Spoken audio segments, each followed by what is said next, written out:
эртең менен алың куруй баштаганын сезгенсиң. Атаң какшап дене табаңды текшергенде 37,5 болчу. Анан курбуңа жазып өзүңдү начар сезип атканыңды айткансың. Коркпо. Сода менен эле чайкап кой. Мен деле ушинтип айыгып кеттим деп кеңеш берет.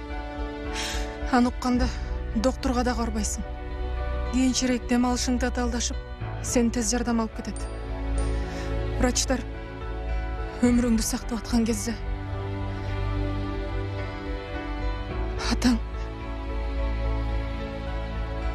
атаң кайтыш болот. Ал ооруну сенден жуктуруп алган болчу. Сен айыгып кетесиң. Бирок үйгө кайтып келүү сен үчүн аябай оор болот.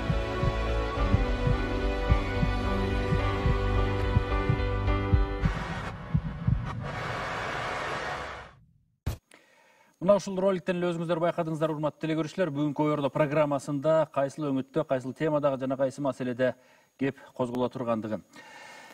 Коомдук биринчи каналдан түз эфири Ойордо программасы назарыңыздарда. COVID-19 дарты жаз айларында бизди канчалык коркуткан экендигин биз эстесек болот. Бүгүн анчалык маани бербей жаткандыгыбыздан мына урекиндей жаңыча роликтерди сунуштап, биз жаңыча программаларды уюштуруп, дагы көбүрөөк маалыматтык кампанияны күчөтүүгө аргасы болуп отурабыз. Бүгүн студиябызда Кыргыз Республикасынын вице-премьер-министри Эльвира Жыргалбековна Сурабалдиева, Саламаттык сактоо министринин орун басары Каратаев Мадамин Мусаевич, Саламаттык сактоо министрлигинин астындагы дары-дармектер жана медициналык буюмдар департаменти директорунун орун басары Абдиев Мавлян Калмырзаевич, ошондой эле Бишкек шаарынын Ленин районунун бириктирилген үй бүлөлүк медицина борборунун директору Нурлан Галбаев мырза келип отурат. Саламатсыздарбы? Биз жаңы эле роликтти көрдүк, Сакта деген өкмөттүк компанияда эле өкмөттүк программанын алкагындагы жасалып аткан иштердин өңүтүндөгү маалымат болду. Бул сентябрда башталды эле. Биз сактанууда күчөтүшүбүз керек. Маалыматтык компания аркылуу коомдун күчү менен мурункудай болбой, бир баскан туура эмес жолду кайрадан баспайлы деген чакырыкты таштады эле. Эмне жыйынтык болду бүгүн? Жалпысынан эми июль айына салыштырмалуу, биз эми кара июль деп айтып кетип атпайбызбы? Бүгүнкү күндө деген эми акыркы 2 айда экинчи толкун деп аталып келе жатат, бирок бүгүнкү күндө болжолдуу 300-400 учурлар күндө катталып жатат. Жалпысынан деген жайкы кырдаалга мындай салыштырмалуу мынчалык деле оор эмес да. Бирок экинчи толкундун дагы айтып кете турган нерсеси бизге жардам болуп, күндүн мындай ушунчалык эртерээк кыштын суыгы келгени бир четинен бизге жардам болду деп да эпидемиологдор айтып атышат да. Ошол жактан кичине сактап келатат. Бирок азыркы учурда келе жаткан жаңы жылды эске алып, андан кийинки эми чоң шайлоого да чоң жыйындар өткөрүлөт. Ошондон кийин февраль айында биз кайра күчөйбү деп мындай эпидемиологдор менен сүйлөшүп, мындай кырдаалды күтүп жатабыз да, кандайча болот деп байкаштырабыз. Жалпысынан июль убагында абдан коркунучтуу учурда элибиз ушунчалык мындай маска дегенди туура түшүнүп, дистанцияны сактап калган, колдорду жууп, элементардык гигиенаны сактап калышкан. Бирок азырында ушул бир нече компаниялар ишке ашырып жатканы менен сыртка чыксаңыздар, негизи деген ортодо мындай дистанцияны деле эч ким сакталбайт.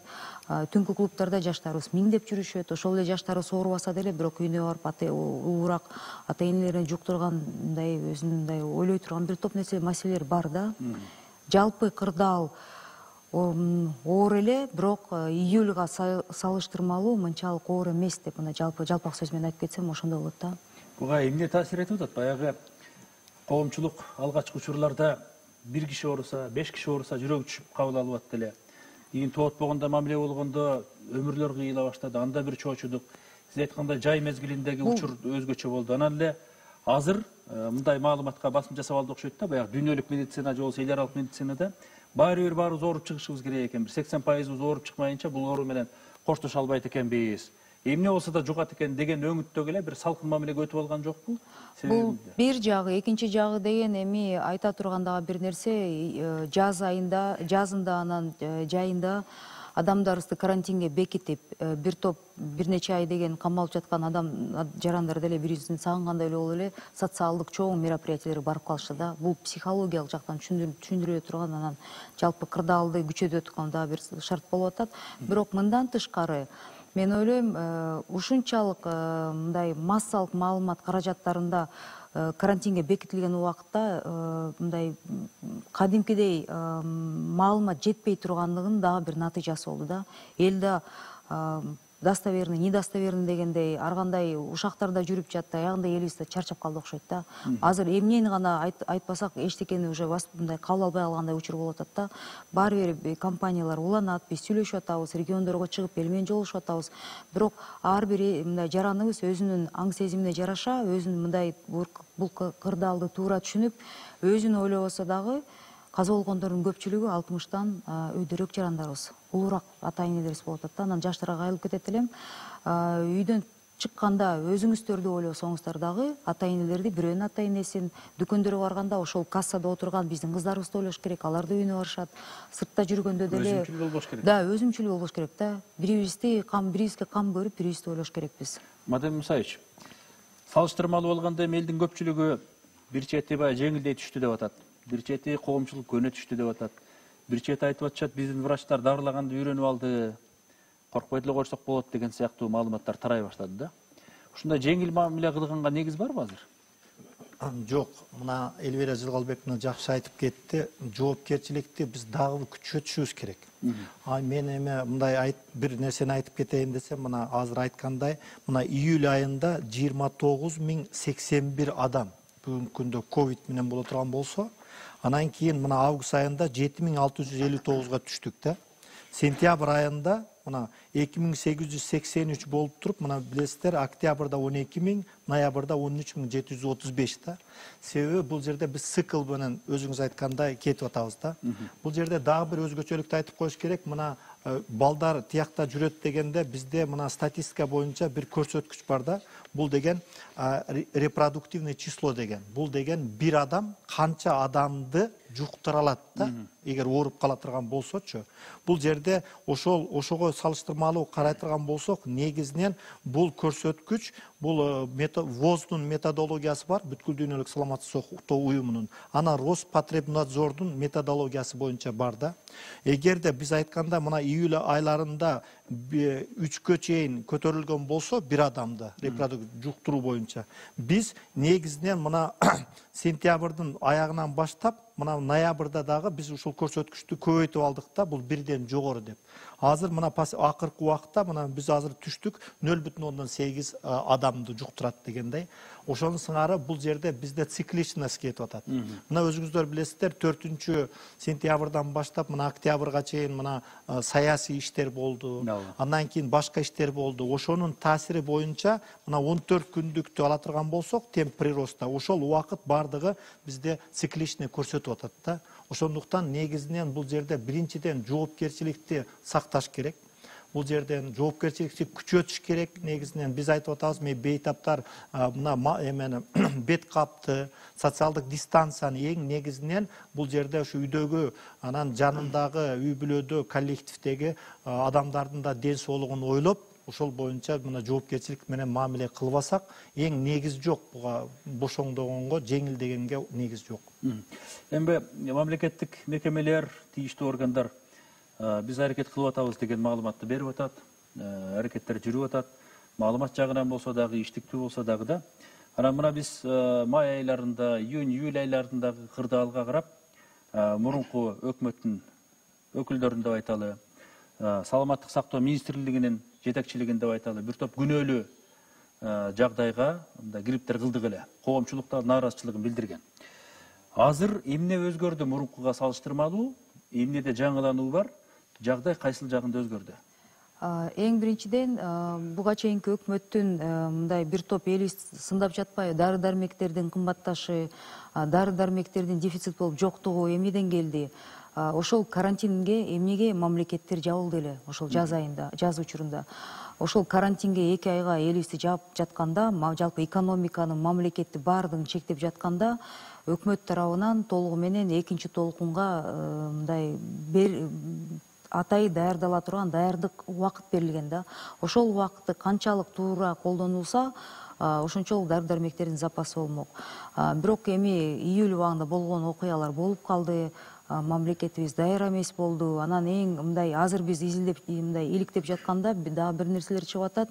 Бул жерден деген ошол убакыттарда жалпысынан мамлекетке дары-дармектерди алып келүүгө фарм компанияларга дагы, жеке жарандарга дагы, жеке ишкерлерге да уруксат берилгенде, мамлекетте мындай экен да, жалпы цифраларды алганда, ооба дары-дармектердин саны жетиштүү деп мамлекет аябай мындай кепилдик бар деп камырабай отурганы менен, ошол эле учурда контрабанда болуп, ошол дары-дармектерди сыртка өзүбүздүн эле жарандарыбыз чыгарган бир топ учурлар болуптур да. Ошонун баары азыр ачыкка чыгып атат. Бул бир жагы.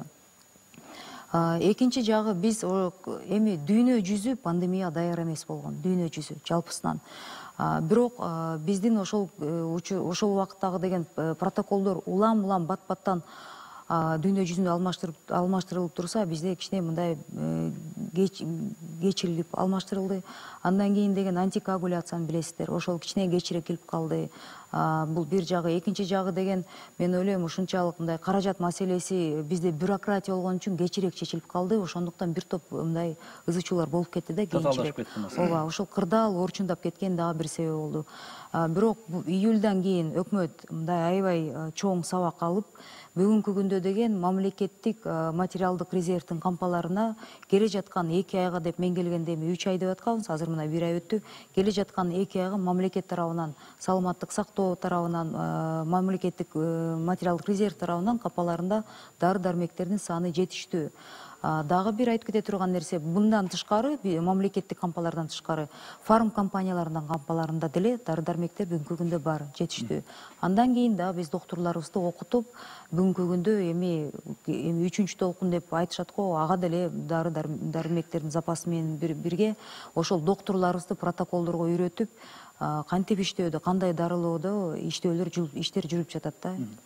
Мавлян Калмырзаевич, бул дары-дармек менен камсыздоо жаатында, аны колдонууда, аны жайылтууда деген сыяктуу ар түрдүү жагын алсак, абдан татаал кырдаал орун алды да. Биринчиден, жетишпестиги деп айталы десек, айрым учурда катып алган фактылар чыкты деген маалыматтар тарады. Экинчиси, бааларды ар ким каалагандай көтөрө баштагандыгы элдин башына чоң проблемалар жаратып койду. Көчөдөн каалаган жерден сатып, каалаган баасын койгондор болду. Анан кайрылы мамлекет күнөөлүү болуп чыкты. Эмне үчүн көзөмөлдөнбөйт, эмне үчүн системага салынбайт, эмне үчүн мындай нерселер алдын ала колго алынбайт деп айтылды. Азыр эми баягы сүткө оозубуз күйгөндөн кийин кандайдыр бир деңгээлде даярдыгыбыз бар деп атабыз. Бирок принцибинде мамиле кандай болуп атат азыр? Эмнени сиздер колго ала алдыңыздар? Же баягы дары-дармек базары баягыдай эле ээн эркин өзүм билемдик шартта жашап атабы? Же чындап эле мамлекет менен өнөктөш боло алдыбы? Алмаз мырза, саламатсыздар, урматтуу телекөрүүчүлөр. Алмаз мырза, жакшы суроо бердиңиз. Негизинен эле Элвира Жаргалбековна дагы туура сөздөрдү айтып кетти. Жылдын башында эле ошо өкмөттүн токтому менен фарм компанияларга, жеке ишкерлерге жана жарандарга биздин мамлекетте дары-дармектер менен камсыз кыла албай калганыбызга байланыштуу токтом иштелип чыккан да. Ошол токтомдун негизинде көпчүлүк биздин жарандарыбыз, көпчүлүк биздин ишкерлерибиз ушул дары-дармектерди сырттан ташып келишкен. Бул бир жагынан биздин мамлекетке жардам болду деп эсептейм. Бирок экинчи жагынан ошол эле дары-дармектер келип кайрадан эле үстүнө баалар кошулуп, спекуляция болуп кетти да. Ошол себептен дагы баалардын ар кандай баада сатылып, ошол ажиотаж болгону ошондон келип чыкты деп эсептейм. Экинчиден, биз өзүбүз биз дайыма эле анализ кылабыз, өзүбүз канча дары-дармектер биздин Кыргызстанга келип жатканы тууралуу. Мисалы, бир эле маселе айтып кетсем, июнь айында 3918 учур катталган экен да. Бул негизинен пик бизде июнь айында болуп атпайбы? Июль айында. Июль айында ошол эле учур 30 миңге көбөйүп кеткенде, 30.564 учурга ошол орун саны көбөйүп кеткен. Биз ошо дары-дармектин мисалы гепаринди алайлы, ошол мезгилде ушул гепарин өтө бизге мындай проблема болуп таппай калдык, элдин баары кыйналды ошол менен. Июнь айында 4704 упаковка келген болсо, июль айында 106951 упаковка келген экен. ушул дагы биздин элге жетпей калды да. Мындай караганда 7-8 эсеге көп дары келди, бирок элге толук жеткире албай калдык. Себеби Элвира Жаргалбекова туура айтып кетти. Биз дарынын келгенди, бизге дарылар келип атты, бирок контрабанда жолдору менен сыртка чыгып кетти да көпчүлүк дарылар. Бул бир эмеси. Экинчи жагы, бул дүйнө жүзүн каптады, бул пандемиячы. Бардык өндүрүүчүлөр, бардык ошол кайсы биздин мамлекет 97-98%га биз импортко зависимый өлкөбүз. Анан биз эгерде сырттан ташып келбесек, биз өзүбүздүн элибизди камсыз кыла албайбыз бүгүнкү күндө. Ошондуктан бардык мамлекеттер дүйнө жүзүн пандемия каптаганда өздөрүнүн чек араласын жабышты. Ошондой жанагындай карым-катнаш жана транспорттук көзөмөлдөр, транспорттук жол менен алып келүү уже болбой калды. Ошол жагынан да кыйынчылык туудурулду да бизде. Негизинен мисалы ушундай нерселер көп, мындай айта берсе көп. Негизинен алганда ошондой фактылар баягы артынан түшүп, изилденип, кичине анализденип, чын эле ушундай бааны койгонго реалдуу себептер бар экен деген сыяктуу нерселерди бүгүн калкка айта аласыздарбы? Же болбосо чындап эле ошол учурда дары, дармек базары көзөмөлдөн чыгып кетип, эми гана эсибизге келип, биз көзөмөлдөнүн аракетинде болуп атабызбы? Жок. Бул дары дармектердин баалары негизинен бүгүнкү күнгө чейин рыночный баа менен жана сурамжылоо жана спрос и предложение негизинде баалар коюлуп келген. Бул бир жагынан туура эле болгон. Экинчи жагынан биз дарыларга бааны көзөмөлдөгөнбүз, жана ФОМСтун рецепттери бар. ФОМСтун кошумча программасы негизинде жана кепилдик программасы негизинде жашоого маанилүү болгон дары дармектердин баалары ушул убага чейин көзөмөлдөнүп келген. Кыскасын айтканда азыр биз кырдаал эмне болгондугун, эмне болуп жаткандыгын, эмнени жасашыбыз керек экендигин билебиз, азыр билебиз. Дарылоо ыкмаларында, жардам көрсөтүү жаатында дагы маселелер жаралбай койгон жок мына. Ошол эле алгачкы жардамды алайын деп көп баягы ар кандай шектенүү болгон учурда деле, кичине чогуу чүйчүсө деле поликлиникаларга чалып, бирок көпчүлүк башында чын эле даяр болбой калдык да. Бул эмне болгон оор экендигин, айрым адистерибиз маалыматы болгону менен деле чоочулап кабыл алып атты. Кандай консультация берем, туура бере аламбы, бере албай каламбы, андан көрө ушул больницага жиберсем туура болот го деген гана бир мындай ортомчулук жагдай жаралып калды эле да. Бүгүн акыбалды канчалык ишенимди өзгөртө алдык. Эмне де биз мындай жаңыландык. Саламатсыздарбы, урматтуу телегөрүүчүлөр? Алмаз мырза, рахмат, жакшы суроо. Мына биринчи деңгээлдеги же биринчи баскыч деп коебузбу, үй бүлөлүк медицина борборлорунун деңгээлинде эпидемиялык кырдаалга байланыштуу аябай активдүү иш-чаралар болуп атат. Биринчиден өзүңүздөр билесиздер, жана өзүңүз айтып кеттиңиз, поликлиникалар күнүгө жарандар келет. Ошондуктан ар бир поликлиникага же болбосо үй бүлөлүк медицина борборлоруна фильтр орнотулган. То есть ар бир келген бейтап ошол жерде бизден кызматкерлер турат. Дене табынгандай, маска кийиңиз, тиешелүү иш-чаралар өткөрөт. Эгерде ошол бейтаптын температурасы, дене табы эгер ошо бийиктеп көрсөтсө, анда тиешелүү түрдө бизде атайын кызыл аймактар жайгаштырылган ар бир поликлиникада ошо дарыгерди чакырып, дарыгер өзүнүн жана коргоо кийимдерин кийип, жанагы кызыл аймактан бейтапты карайт. Ошол жерден өзүнүн тиешелүү иш-чараларын өткөрөт, дарылоо боюнча кеңешмелерин берет. Эгерде жанагы ооруканага жата турган болсо, ошол жерге ооруканага жиберет. Же болбосо мобилдик бригада керек болсо, мобилдик бригада чакырып, же болбосо үйүнө жиберет. Үйүнө жибергенде өзүнүн тиешелүү кеңеш иш-аракеттерин жүргүзөт. Андан кийин ар бир региондордо үй бүлөлүк медицина борборлордо мобилдик бригадалар бар. Бул ар бир үй бүлөлүк медицина борбордо 5-тен 6-дан 10га чейин мобилдик бригадалар. Булар ошол ар бир жанагы бейтаптын кайрылганда барып жеринен барып медицина кызматты көргөзөт.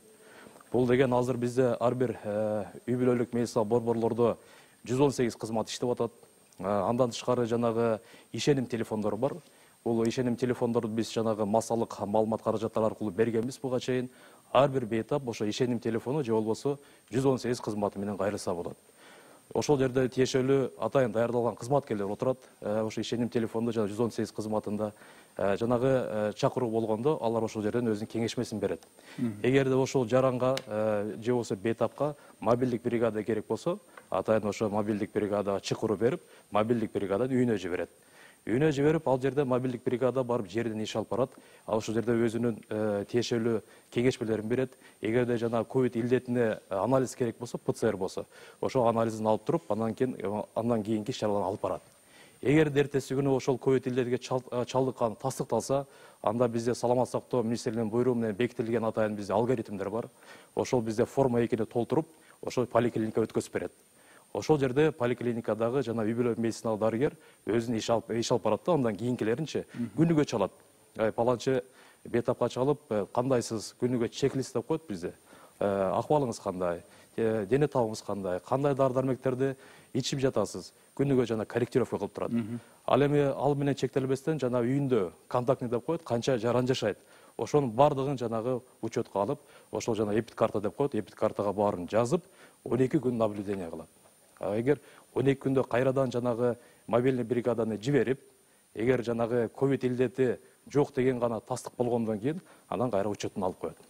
Ушундай иш-чаралар биздин бүгүнкү күндө болуп жатат. Жолго сала алдыңар? Жолго салганбыз. Андан тышкары мынакей ар бир ошол үй бүлөлүк медицина борборлорунда бизде дарыгерлер, жана орто билимдүү кызматкерлер бардыгы окуттан өткөрүлдү. Бүгүнкү күндө биз ар биринен ошол окутуп, алардан жанагы сертификат талап кылып атабыз. Бүгүнкү күндө 100% бардык медицина кызматкерлер окуттан өткөрүлдү. Алардын бардыгына ишенип кайрылса, алардын консультацияларын туура аткарууга туура айттыңыз. мүмкүнчүлүк бар. Мүмкүнчүлүк бар. Эми жалпысынан канчалык деңгээлде ушул нерсени республика боюнча жайылта алдык? Себеби башында кайрылы баягы тажрыйбага кайрылабыз да, айла жок. Башында ооруган адамдар бир эмес, бир нече врачка чалып текшерип атты да. Бирөөнө чалса бир дарылардын тизмегин берет, экинчисине чалса экинчиси, үчүнчү башканы берет. Анан кийин кайсысына ишенебиз деген ар кандай башаламандыктар да болду. Себеби жагдайды туура түшүнүүгө дагы аргасызбыз, кырдаал ошондой болду. Бүгүн өтө так иштей турган, негизделген, тастыкталган, ишенимдүү делген алгоритм колдонулуп атат дегенге ишендире аласызбы? Bunu айтыш кыйын.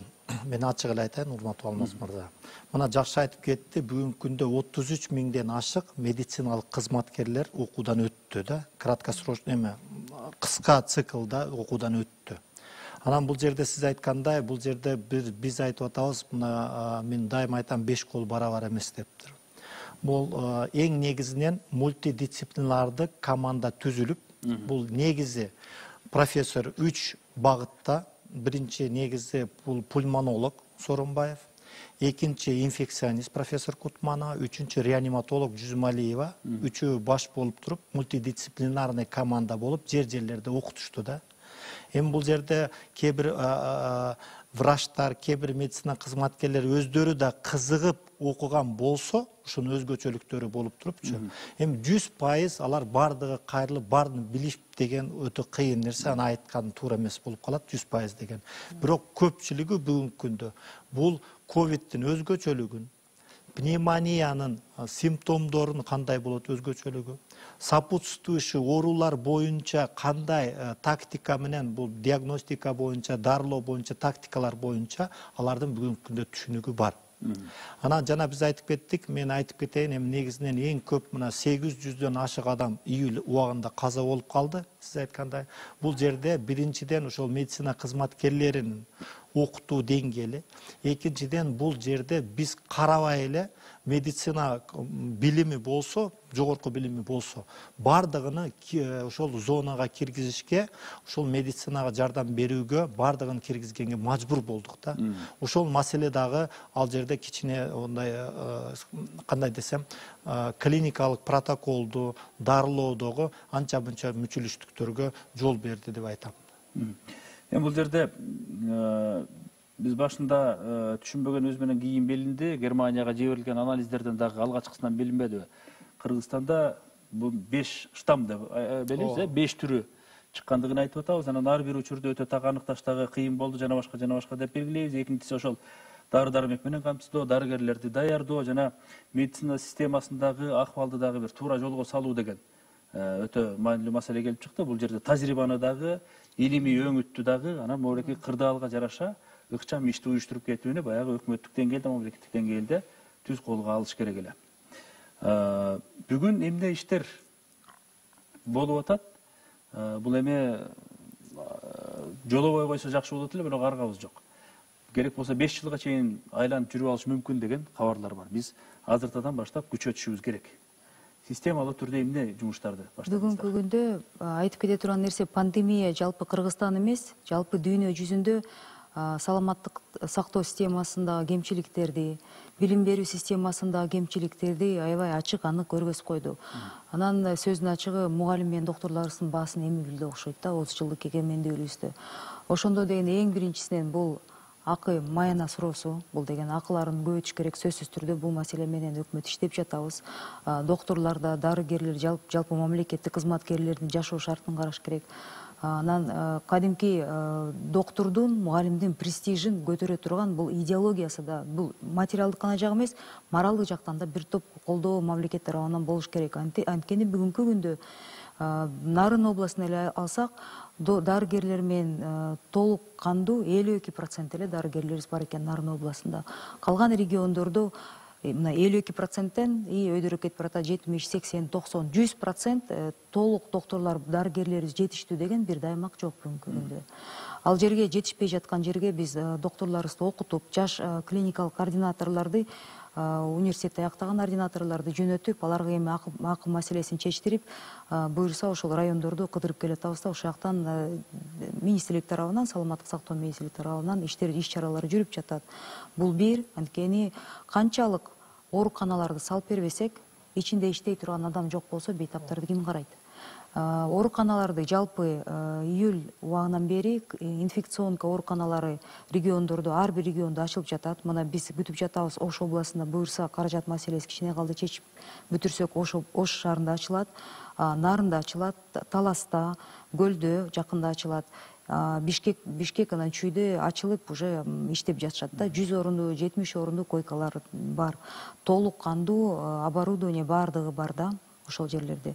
Андан тышкары биз деген эми көбүнчөсү гуманитардык жардам аркылуу рентген аппараттар келип жатты, реанимобилдер келип жатты.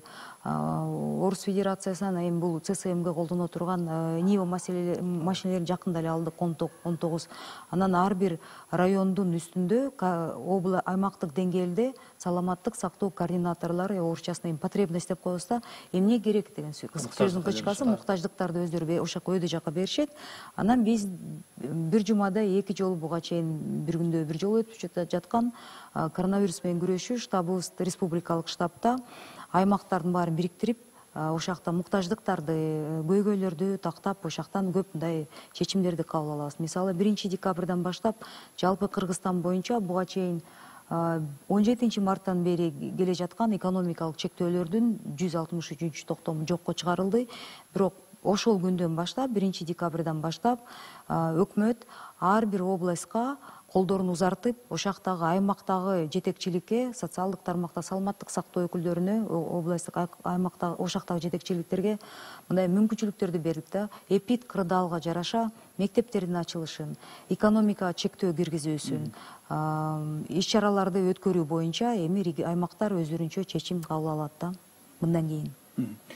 Дары-дармек жагындагы маселелерге токтоло турган болсок, жанагындай ар кимден уккан дарыларды колдонууга өтүп кеткен учур болду. Билип билбей, азыр деле айтылып атпайбы, мына жеке менчик клиникаларда ашыкча бир дары-дармектерди колдонгондук үчүн адам өмүрлөрү кыйылып калып атат деген нерселер болуп атат. Дагы бир өңүтүн ала турган болсок, мына коңшу Казакстан ушул дартка каршы вакциналарды чыгара турган завод курду деп дагы кабар келип атат. Россия өзүнүн бир эмес 2 түрдөгү дарысын сунуштоого даяр экендигин айтып атат. Кытай, Япония айтор ушундай жайылып баратат да, мүмкүнчүлүктөр бар экендигин. Ушул өңүттөгү жагдай бизге канчалык тийиштүү болуп атат? Саясат жүргүзүп атасыздарбы? Кыргызстанга мамилеси канчалык? Сүйлөшүү барбы? Эл эмнеге көңүл бөлүш керек? Себеби баягы эле социалдык тармактардан мынакей биз ушундай дарыны алып келдик, сатып атабыз, бизден алгыла, бизден айыгып кетесиңер дегендер аз эмес. Бирдиктүү маалымат саясаты, бирдиктүү маалымат базасы аркылуу кандай иш жүрүп атат? Вакциналар боюнча мен баштап кетейин, азыр дәрі-дәрмектер боюнча дисуда уланып кетсин да. Вакциналар боюнча бүгүнкү күндө Россия Федерациясына билесиздер, ар бир мамлекет өзүнчө вакциналар коронавируска каршы, COVID-19 каршы өздөрүнүн вакциналарын иштеп чыгарып атышат. Бирок ал жерде деген 3 жолку мындай изилдөөдөн кийин, 3 жолку клиникалык мындай испытаниялардан кийин биз мамлекетибизге алып келебиз деген бизде ой пикирлер бар. Анан дагы дүйнө жүзүндө COVAX деген программага биз кирип калдык. Ошол COVAX программасынын ичинде вакцина иштей турган, чыныгы коронавирус менен күрөшө турган вакцина далилденип, бир нече клиникалык мындай сыноодон өткөндөн кийин, ошондой жок дегенде 3 клиникалык сыноодон өткөндөн кийин, балдарга колдонуш үчүн 6 клиникалык сыноодон өткөндөн кийин биз колдоно алабыз деп, ошол COVAX-та 20% ар бир мамлекеттин 20% мындай жарандарына жараша, ошо жалпы калкынын санына жараша, ошо биз бекер ала алат экенбиз да. Ошондо мисалы Америкадагы Pfizer'ди ала алсак 1 миллионго жакын биздин жарандарыбызга ала алат экенбиз да. Бирок ал жерде вакцина менен бир чоң көйгөй бар. Бул биринчиден сөзсүз түрдө бул каражат маселеси биз тараптан, экинчиси болсо температуралык канчалык мындай, мисалы Pfizer америкалык вакцинада -70 аны сактап алып келип, аны сакташ керек экен. Орустардын вакцинасы бул Спутник 5те болсо, аякта -16-17 градус менен. Ошол кайсынысына үлгүрүп калсак, биз запросторду берип атабыз, аны деген Тышкы иштер министрлиги, Саламаттык сактоо министрлиги биз тараптан эми иш-чаралар жүрүп жатат. Бирок жок, алып келип туруп эң биринчиден биз өзүбүздүн доктурларыбызга колдонуш керекпиз деген. Сөзсүз түрдө бул өз ыктыяры менен, өз каалоосу менен, макулдугу менен гана колдоно турган вакцина. Ал биринчи кезекте, сиз туура айттыңыз, улап коеюн, биринчи кезекте ошол медицина кызматкерлери, анан кийин биз мугалимдер деп атабыз, анан аярлуу катмарлар. Аярлуу катмарларга берүү боюнча дагы сиз айткандай бюджеттен акча каралып туруп, аярлуу катмарларга бекер жасайлы деп туруп, эми азыр 905 000 доза деп атабыз. Кыргызстанда калктын санына карап эсептегенде, миллиондун тегереги, сиз айткандай, анан кийин бизде муздаткычтар, мына -70 градустагы муздаткычтарды бизде РЦК эме деген бар, Республикан центр иммунопрофилактики Ошто. Андай бизде муздаткычтардын көлөмү дагы, саны дагы болбой атат. Ал маселе дагы азыр турат да. Демек азыр биз республика баланча шаардан же болсо баланча мамлекеттен вакцина алып келип баланчанын жүгүнө мына бир иш-чара жүргүзөт деп айта албайбыз азырынча. Жок. Biz поэтапно деп атабыз да. Мисалы биринчи кезекте биз гриппке каршы вакцинаны 770 000 доза дедик эле, аны 165 000 келди, 210 000 келди. Поэтапно жасап туруп аны жасадык да. Бул жерде бардыгы биринчиден бизде мүмкүнчүлүк да жок, бардыгын сразу сатып алганы, ошондуктан биз поэтапно по частям алабыз деп атабыз. Эми азыр карап атабыз. Коронавируска каршы чоң белгилүү тиги мамлекет эмелерди, ошол Pfizer'ди айтып кетсек, Спутникти айтып кетсек, аякта деле очередь бар да. Дароо эле биздин 6,5 миллионго бере турган мындай аяктан деле мүмкүнчүлүгү жок. Бизде ала тургандан мурда аяктан бере турган мүмкүнчүлүк жок болуп атат да. Ата кезекке туруу маселеси сөзсүз түрдө. Эгер уруксат берилсе, биз эртеси күндө туруп заявканы берип атабыз. Бирок ал жерден өзүнүн бөлүнө турган бир процентный неме соотношениясы бар экен, ошого жараша болот да. Биз тараптан элибиздин мындай ден соолугу, саламаттык сактоо системасы бул жөнүндө иштеп жатат, өкмөт иштеп жатат.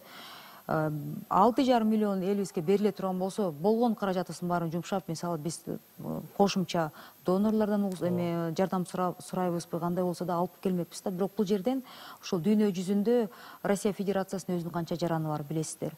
Эл аралык чоң уюмдар деле айтып атат, эми бөлүштүргөнүнө жараша алып бере турганда мындай ар бир мамлекет даяр болуш керек да. Менде кошумча жок болуп калды. Эльвира Сыргалбековна, Мадам Мусаевич уже айтып койдук окшойт. Мындай дагы нерсе да, дары-дармек менен камсыздоо саясатындагы акыбалды биз жетекчи катарында сиз мисалы толугу менен кырдаалга жооп берет жана бизге ылайык келет деп эсептей аласызбы, же болбосо өзгөртүүчү жагдайлар барбы? Эмнени сунуштай аласыздар бүгүн? Себеби өзгөртүүчү жагдай эми жанагы Мадам Мусаевич айтып кетти, бул эми дары-дармекте клинический протокол бар да, бүгүнкү күндө биз 4-чү клинический протокол менен иштеп атабыз. Эгерде оорунун башка дагы түрлөрү болуп кеткен болсо, анда биз сөзсүз түрдө ошо клинический протоколго өзгөртүү киргизишке туура келет. Ошонун негизинде анда дары-дармектердин дагы кайрадан запас башка дары дармектерди может кошулуп калган болсо ошолорду кошконго туура келет же алганга туура келип калат да. Кошуп коеюн уруксат болсо. Жалпы саясатты айтып атам да, сабак болуп калды. Түшүнүктүү. 29 аталыштагы дары дармектерди биз эсептеп чыкканбыз. Сиз айткандай фонд мат резерв боюнча 29 аталыштагы да эң керектүү деп туруп. Андан тышкары бизде эң көп нерсе болуп атат. Мына Элвира Жыргалбеков айтып кеткендей, кары катмарлар деп айткандай да. Бизде эгерде сопутствующий заболевания десек, кошумча ооруларчы негизинен 52% бул жүрөк кан тамырлар оорулар менен, 27% бул кан диабети менен да, 14% бул онкологический патология болуп атат да. Ошондуктан ошол жердеги сопутствующий патологияны дагы алып барыш керек дейм, адам. Ошондуктан аларга керек боло турган кошумча 14 аталыштагы дары дармекти эффективдүү карап туруп комиссия предлагать этип ошол кирди да. Ошонун өзгөчөлүктөрү бар. Сиздердин системадагы жагдайды күчтөш керек азырчы. Себеби жөн эле жай заманда эле кайрылгандар каяка жөнөйт, Бишкекке жөнөйт, же болбосо чоңураак оорукана жана башка дейт да. Азыр деле мына берекинде COVID-19 дартынын кырдаалында эл кимге барарын, кайда барарын билбей турган учур болуп калган. Азыр сиз айтып атасыз, кыйла жеңилдеп, кыйла жакшырып калды депчи. Бирок биз толугу менен кандайдыр бир деңгээлде бир ишеним бере турган жагдайга өтүшүбүз керек. Кайсы маселелер чечилиш керек азыр? Эми туура айттыңыз, эми мен айтканым даяр болуп калдык дегенибиз, мына эми биринчи деңгээлдеги дарылоодон кийин, эгерде ошол бетапка дарылоо стационардык жардам керек болсо, биз ошо жанагы экинчи, үчүнчү деңгээлдеги ооруканаларга жиберебиз. Бүгүнкү күндө мынакей клиникалык протокол деп айтып кетти, мына 4-чү протокол, 5-чи протокол иштелип атат. Биз бир гана ошол саламат сактоо министринин буйругу менен бекитилген протокол менен иш алып барабыз. Анан дагы бир жакшы бир жетишкендикти айтып коюшум керек. Мынакей азыр ооруканаларда бизде ошол мультидисциплинарный команда деп айттыңыз го. Мультидисциплинарный команда, ал жерде жалаң ошол профессорлор, биздин белгилүү профессорлор баардыгы бириктирип бир группа бириктирилген. Анан WhatsApp аркылуу бизде бүгүнкү күндө жанагы байлануу системалары жакшы өнүккөндө түнү күнү ошол команда ошол эмелерге, дарыгерлерге кеңешме берип турат. Эгерде ош болобу же нарында болобу, ошол жерде жана бетап дарыланып атса, кандайдыр бир кыйынчылыктар болсо, даже жана видео связь менен чыгып, ошондо урматтуу профессор бизде ушундай бетап жатат. Ошондо ошону айтып бериңиз деп ошол жерден түнү күнү консультация берилип турат. Мына Элвира Жыргалбеков айтып кетти, мына 30 жылдан бери саламат сактоого жетишкиликтүү деп айтсам болот. Эми таптакыр деген жок, көңүл бурулган жок. Эми жалаң эле Кыргызстанда эмес бул. Мына биз негизинен коомдук саламаттык сактоону күчөтүшүбүз керек. Мына баштапкы медициналык санитардык жардамда профилактика иштерин күчөтүшүбүз керек. Бул жерде үй бүлөлүк медицина борборлору, ошол жерде семейный врач деп айтабыз биз. Ошол үй бүлөлүк, ушу медицина, ушу давагерлер негизинен мына информация боюнча айтып кетти. Мына действительно ошол жерде элге түшүндүрүү иштери боюнча дагы биз профилактика иштерин күчөтүшүбүз керек. Анан сиздер өзүңүздөр окуп атасыздар, 80% бүгүнкү күндө бессимптомно деп жүрөт интернетте. Эли жеңил симптомдор менен деп. Мына ооругандар бар деп атат да. Экинчиден эң негизгиси ошол жеңил симптомдор орто симптомго ортого өтпөсүн. Анан кийин өтө ооруга өтпөсүн. Ошондуктан биз каза болгондордун санын азайтырайлы дегенде, бул жерде ошо баштапкы медициналык санитардык жардамдын ролу жогору да. Бул жерде кошумча айта кетчү нерсе, азыр мынакей биринчи деңгээлдеги медицина кызматкерлерге жергиликтүү бийлик да жардам берип атат. Азыр мынакей жергиликтүү бийлик тарабынан дагы штабтар жүргүзүлөт, биз дагы ошого катышабыз. Ошонун кызматкерлери үймө-үй кыдыруу иш-чаралар өтүп атат да. Үймө-үй кыдырып, ошонун ичинен эгерде ар бир үйгө барып, бизде жана квартальный домком дегендер бар. Алар ошо өздөрүнүн жергиликтүү калкты жакшы билет да. Баары бекерде кандайдыр бир эмелер болсо, жана симптомдор болсо, бизге чалып, биз менен байланышып, анан биздин үй бүлөлүк дарыгерлер байланышып, эгер ошо дарт болсо, биз чакырып же дарыгер жөнөттү эме кылабыз. Жанагы түшүндүрмө иштерин айтып кетпедим Адам Мусаевич. Ошо түшүндүрмө иштерин дагы ошол жергиликтүү бийликтердин кызматкерлери да жүргүзүп, бизге бүгүнкү күндө жардам берип атат. Биз бул жерде баягы коомдук жоопкерчиликти дагы четке какпашыбыз керек болуп турат. Тескерисинче аны күчөтпөсөк, бул дартты ооздуктоо мүмкүн болбой калат да. Себеби көп учурда министрлик иштебей койду, өкмөт иштебей койду, дарыгер билбей койду, мага дары бербей койду менен гана чектелип атпайбызбы? Болбосо биз башында өзүбүздү коргоо, тегерегибизди коргоо деген маселеден алыс болуп кетип атабыз да. Мына ушул нерсенин күчтөөнүн жолун эмнеден көрүп турасыздар? Азыр биз коомчулуктун кайрадан баягыдай биримдигин, күчүн ордун алып келишибиз керек болуп атат. Жалпы бир жылдын ичинде массалык маалымат каражаттарынан келген маалыматтарды анализдеп келсек, бүгүнкү күндө эл ушунчалык, Кыргызстан гана эмес, дүйнө жүзүндө эл ушунчалык информациядан тажаптыр. Жалпысынан даже мындай неме болуп калды, кала албай калдык деген сөздөр чыгып атат да. Ошондуктан жакында эле бир 10 күндөй болуп калды, биз массалык маалымат каражаттарынын өкүлдөрүн чогултуп, ушул элибизге кантип маалыматты жеткирели, кандай жол менен айтсак бизди угат деп сүйлөшүп баштаганда, ошол ар бир жеке компаниялардын жетекчилери менен да сүйлөшүш керек деп атышат. Андан тышкары иштеген ошол эле тиги мугалимдер, доктурлар менен да мындай компаниянын стилдерин да өзгөртүш керек дейт да. Эл уже информацияны кабыл албай калды дейт. Анан биякта дагы азыр айтып кеткен нерсе, үймө үй кыдырууну биз 1 декабрдан баштап токтоттук. Анткени деген эл кирсе дагы агрессивдүү түрдө аны күчкө мажбурлап дарылап жаткансып кабыл алат экен да. Буну токтотуш керек. Эл ар бир биздин жараныбыздын аң сезимине жараша элибиз да түшүнүш керек. Бул бир топ доктурларды мындай канча обора кылып, бир топ жергиликтүү кызматкерлер канча эмгек күнү убакыты кетип атат да. Аларга биз кам көрүп 1 декабрдан баштап токтоттук. Бир жылдан бери болуп жаткан эми чоң ыраазычылык, абдан чоң эмгек жасалды. Бирок мындан ары биз эми санариптештирүү убагында жашап жатабыз да. Бизге деген телефондор бар, ушактан кайрылса болот. Анан эң негизгиси массалык маалымат каражаттарынан да мурда үйүндө жашаган туугандарыбызды, досторубузду, жакындарыбызды ойлой турган убакыт жайкыдай болбосо деле, бирок азырынча сыртта жүргөн адамдарды ойлош керек да. Дүкөнгө барганда мен жана айтып кеткендей, ошол кассада иштеген кызга барып жуктуруп койсоңуздар, ал ата-энеси барып жуктуруп койсо, көпчүлүк учурда бүгүнкү күндө статистиканы карап келсек, 60тан өйдө жарандарыбыз каза болуп калып атат.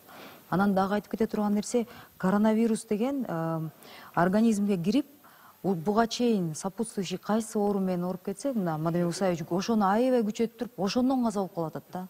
Анан буга чейин кайсы дары-дармектерди мындай алып жүрсөңүздөр, ошону токтотпоңуздар деген да бир айтылып кетип атат. Андан кийин коронавирус десе эле баарын токтотуп коюп, жок коронавирус паника болуп кетпей, бизде дагы бир мындай өкүнүчтүү бир тенденция болуп атат.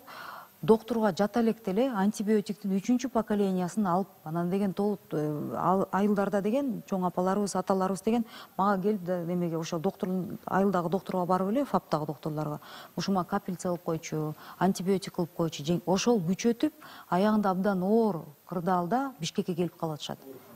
Абдан кыйын учурлар ошондон да чыгып кетип атат да. Башынан баштап эми орчасына залечили деген сөз болуп атат, кыргызчасында эми мындай күчөтүп кеткенде өзүбүздө күнөөлүү болуп калат болсо жарандар. Ошондо болуп кетип атат да. Жакындагы изилдөөлөрдүн биринде айтылды, эмне үчүн бул дүйнөгө ушундай күч менен жайылып кетти, эмне үчүн башкара албай калдык деген суроого жооп беретинде, Италияда ушул башында салкын мамиле жасап коюп, калкка жайылып кетип, андан кийин дүйнөгө чыгып кеткендигин белгилеп атат да. Демек, мамлекеттик деңгээлдеги коюлган талаптар, киргизилген эрежелер, берилген сунуштар туура аткарылбаса, бул оору менен эч убакта биз күрөшүп да мындай жеңебиз деген ой болбошу болуп калат окшойт да, ушундай түшүнүк. Кантип биз жеткиришибиз керек болуп атат? Иштешүү кандай болуп атат? Жок, мына жакшы айтып кеттиңиз. Эми биринчи учур билесиз, кичи хажыга баргандар, Сузакта өзүңүз айткандай 17 мартта, анан эми 18 мартта Ноокатта. Биз биринчи ошол малый хажы деп коет, малый хаждан келгендерден жугуп. Мына өзүңүз айтып кеттиңиз, 5 штамп болуп атат деп. Мына Элвира Жылгалбектин айткандай, мына Германия, биз Великобританияга да жөнөттүк. Россияда дагы институт ушуну штамп боюнча карап атат да. Негизинен бул жерде эми Кудай сактасын, Европада, башка мамлекеттерде кандай болуп калды, биз айтайын дегеним, бул өзгөчөлүгү, бул апаттын өзгөчөлүгү. Негизинен штаммка дагы анан кийин кээ бир убакытта айтып атат, эми бул жерде биз устойчивость деген сөз бар да, көп нерсегечи.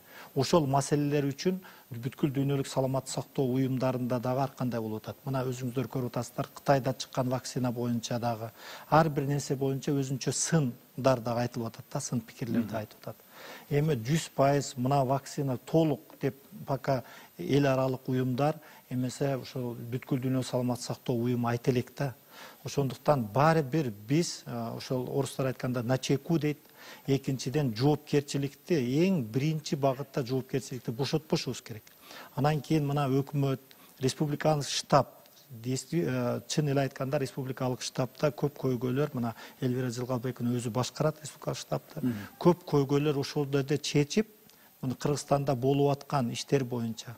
Анан экинчи жагы бизде илимий техникалык совет деген бар, кеңешме деген бар. Алардын дагы биз анча-мынча алар дагы өздөрүнүн изилдөөлөрүн өткөрүп, божомол боюнча тапшырма берилген. Эми божомол боюнча дагы алар иштеп атат. Кыргызстандагы божомол боюнча дагы айта турган болсок, атайын анын жыйынтыктары маалымат боюнча айтылат. Азыр жагдай дагы өтө опурталдуу өңүттө баратат деп айтсак болот. Биринчиден баягы коомдук жайларды, маданий жайларды иштеткенге уруксат берилип атат.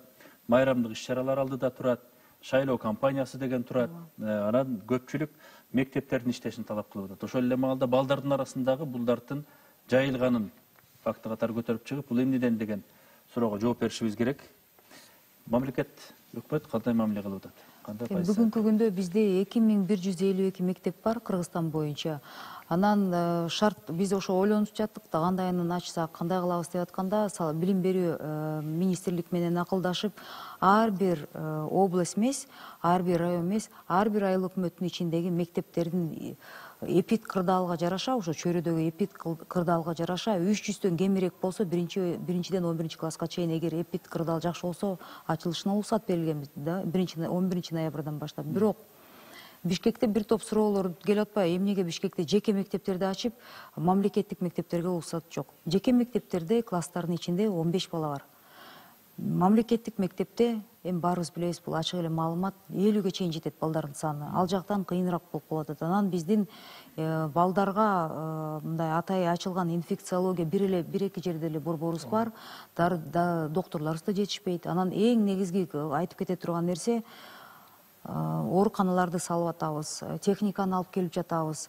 Бирок экономика макул, мамлекет тарабынан инвестиция жагынан да кыйын болуп калды, ачкыла деп атышат бул биздин ишкерлерибиз. Андан тышкары деген салыктар төлөнсүн, ошол салыктардын аркасы менен бизде деген докторлорго, мугалимдерге, мамлекеттик кызматкерлерге төлөй турган айлыктар ошол жактан чыгып атат дегендиги менен экономиканын 1-декабрдан баштап толугу чектөөлөрдү алып ачылды. Бирок бир чоң көйгөй эмнеге дистанциянан маскаларды кийиш керек? Докторлардын саны көбөйгөн жок да. Ошол докторго жуктуруп койсоңуздар, ошол доктор үйүнө жатып алса, доктор биз деген 11 докторду өстүрүш үчүн мамлекет 10 жыл кетирет. Бир жылда эми 2000дей медакадемияны аякта, жалпы институттар менен бирге Кыргызстан боюнча. Алардын баарын жөнөтөбүз, бирок тажрыйба алганча, окутканча бир топ эле убакыт болуп атат. Бир жыл аябай аз убакыт болуп калды да. Ошонун ичинде мамлекет иштеп жатат, бирок өзүн да, туугандарын да, ошол эле докторлордун санын көбөйтө албайбыз мындай ыкчам учурда. Ошол жагын да ойлонуш керек. Биз да эртеси күнү кыйналып калсаңар, аңырайган имарат, жаңы ооруканалар салып беребиз. Бирок ичинде докторлор жок болсо силерге ким жардам берет деген чоң суроо да. Алдын алуу ишинде коомчулук абдан активдүү болуш керек болуп атат. Биз жайма базарга өтүп алдык бул шартта. Коомдук транспортто болобу, коомдук жайларда болобу, эл жыйылган жерлерде болобу, чөнтөгүбүздө маскабыз турат, бет кабыбыз. Бирок ошону тааныгандан эринебиз. Же болбосо ага салкын мамиле кылып атабыз. Мына ушунун өзү биздин кырдаалдын жеңилдешине абдан чоң тоскоолдук жаратып аткандыгын эсибизге алышыбыз керек, урматтуу теле көрүүчүлөр. Биз өзүбүздө андай кырдаалга кабылуу байкалбаса эле, жок экен деген ой болбошу керек. Биздин арабызда турат бул вирус, бул дарт күчүндө алсырады дегенден алыспыз, балким аз катталып аткандыр, билингени бар, билинбегени бар дегендей. Биз жөн гана жалпоолукта кылбашыбыз керек, көңүл кошта кылбашыбыз керек. Бекеринен өкмөттүк штаб иштеп аткан жери жок, бекеринен табылган акчанын баардыгын ушул жака жумшап, жанталашып дар-дармегин дайындайлы деп, башка профилдеги дарыгерлерди ушул өңүттө дарылаганды үйрөтүп жанталашып аткан жерибиз жок. Жери жок мамлекеттин. Бул дарт бар. Сактануу, сактоо, коргонуу, жандандан арылуу ар бирибиздин колубузда экендигин унутпасак экен. Урматтуу теле көрүүчүлөр, COVID-19 дартына каршы күрөш ар бирибиздин мойнубузда турган милдет экендигин дайыр жолу айткыбыз келет. Саламат туруңуздар.